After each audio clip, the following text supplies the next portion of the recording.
Hi hello welcome back to my channel Guruvara talks 15. ఈరోజు నేను ఒక మంచి రెసిపీ చూపించబోతున్నాను. అది ఏంటంటే ఈజీ అండ్ టేస్టీ రెసిపీ సొరచేప పిడిపి అనమాట. ఆంధ్రాలో అయితే పిడిపి అని అంటాము, ఇంకా తెలంగాణలో ఏమంటారో నాకైతే తెలియదు, కానీ ఈ పిడుపు చాలా టేస్టీగా ఉంటుంది అనమాట.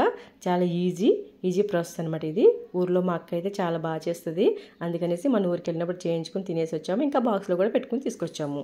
ఈ ప్రాసెస్ చూద్దాం పదండి. దానికోసం ఒక 3 సొరచేపలు తీసుకొని చిన్నవి అనమాట తీసుకొని ఇలాగ ముక్కల్లా కట్ చేసి కడిగేసి వాటర్ వేసి స్టవ్ మీద పెట్టి ఒక 10 మినిట్స్ సిమ్లో పెట్టి ఉడకనివ్వాలి. తర్వాత వాటర్ అన్ని వంపేసి ఇలా చేతితో రుద్దుకుంటూ బాగా క్లీన్ చేయాలి. ఎందుకంటే మంచినీళ్ళతో బాగా క్లీన్ చేయాలన్నమాట, ఎందుకంటే పైన ఇసుకుంటుంది, అందుకనేసి బాగా క్లీన్ చేసి పక్కన పెట్టుకోవాలి. తర్వాత వెడల్పాటి గిన్నె తీసుకుని ప్లేట్ తీసుకుని ఆ ప్లేట్లో వేసి బాగా స్మాష్ చేసేయాలి. తర్వాత స్టవ్ పైన గిన్నె పెట్టి దాంట్లో పచ్చి కొబ్బరి తురుము వేసి ఒక 5 మినిట్స్ ఫ్రై చేయాలి. తర్వాత కొబ్బరి తురుము కూడా వేసేసి పసుపు ఉప్పు కారం వేసి బాగా మిక్స్ చేసుకోవాలి ఇదంతా. తర్వాత జీలకర్ర ధనియాలు అల్లం వెల్లుల్లిపాయలు ఇవన్నీ మిక్సీలో వేసి పేస్ట్ చేసుకుని ఆ పేస్ట్ కూడా దీంట్లో వేసి బాగా మిక్స్ చేసి పక్కన పెట్టుకోవాలి. తర్వాత స్టవ్ ఆన్ చేసి స్టవ్ పైన వెడల్పాటి గిన్నె పెట్టి తర్వాత ఫ్రైకి సరిపడా ఆయిల్ వేసి ఆయిల్ వేడెక్కాక 4 పచ్చిమిర్చి కరివేపాకు జీలకర్ర ఎండుమిర్చి వెల్లుల్లిపాయలు ఇవన్నీ వేసి బాగా ఫ్రై చేయాలన్నమాట.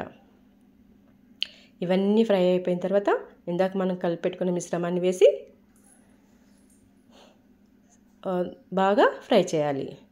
ఈ మిశ్రమాన్ని మొత్తం వేసి స్టవ్ సిమ్లో పెట్టుకుని ఫ్రై చేయాలన్నమాట.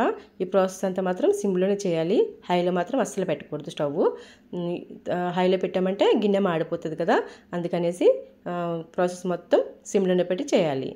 10 మినిట్స్ ఫ్రై చేసిన తర్వాత కొత్తిమీర కూడా వేసి బాగా కలియబెట్టి తర్వాత స్టవ్ సిమ్లోనే ఉంచి తర్వాత 5 మినిట్స్ ఫ్రై చేయాలి. ఇలా చూడండి, ఫ్రై అయిపోయిన తర్వాత ఈ రెసిపీ చూడండి ఎంత బాగా వచ్చిందో.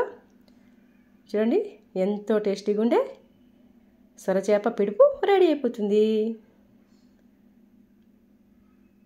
ఈ ప్రాసెస్ నచ్చితే కనుక వీడియోని లైక్ చేసి మీ ఫ్రెండ్స్ అండ్ రిలేటివ్స్కి షేర్ చేయండి. నా గురువార టాక్స్ 15 ఛానల్ని సబ్స్క్రైబ్ చేసుకోండి, నన్ను సపోర్ట్ చేయండి. Thanks for watching.